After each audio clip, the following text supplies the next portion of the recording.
Hey Dad, what's today's daily crypto news? Well, we've been talking lately about custody, right? We've had cold storage wallets that have been hot wallets. You can leave your money on an exchange, which I don't recommend. And in recent months, we've decided to say that we're going to go into an institutional custody situation. We feel it's just a lot safer. That's kind of logically where everything's going to go. It's sort of like we have it now. Where do you have your money? You have it You have it in banks, correct? And so it's just logical. I mean, there's a reason that Ripple went out and bought a couple of custody companies. They went and bought Metaco and Standard Custody. They combined them and now they call it Ripple Custody, and they're offering that service to banks so banks can offer it to their customers. And that, which makes sense, right? Mm-hmm. And so for that reason, I think the vast majority of people, once they get into digital assets, well, they're not going to want it under their mattress. They're going to want to put it in a bank, right? Yeah. That makes sense. And so, logically speaking, that's where the money is. That's where the market is headed, for all the reasons we just stated. Because there's going to be some serious value on these blockchains, and we're going to do a video where we're going to show how many assets are going to pour into the digital space, just to give you an idea of how big this whole thing is.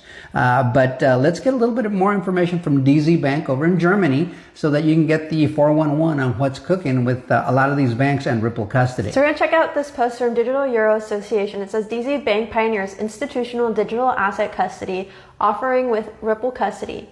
It has launched a digital custody service for crypto securities like tokenized bonds using blockchain to boost capital market efficiency. More is found on So when you log Ripple.com. into that article, it's over at the Ripple website. It says DZ Bank pioneers institutional digital asset custody offering with Ripple Custody.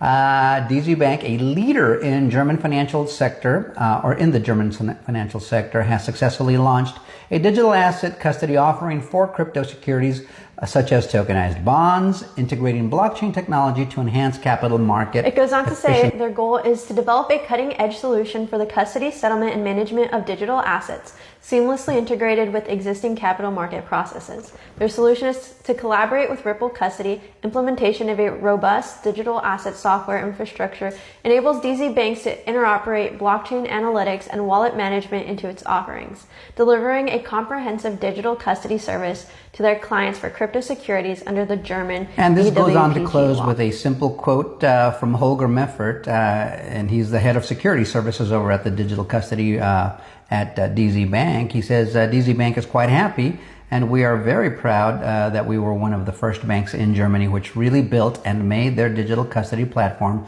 going live. We can serve our clients dealing with settlement and custody of digital assets, focusing on crypto securities according to the German securities law. So in summary, guys, what we're going to have here is choices, and it's not just the German bank. You know, we're watching many other banks. We just haven't reported everything because there's so much going on. But this Ripple Custody it's not just going on over there. It's going on over in the United Arab Emirates. It's going on in Saudi Arabia, Singapore. It's going on in Britain. It's going on in Brazil.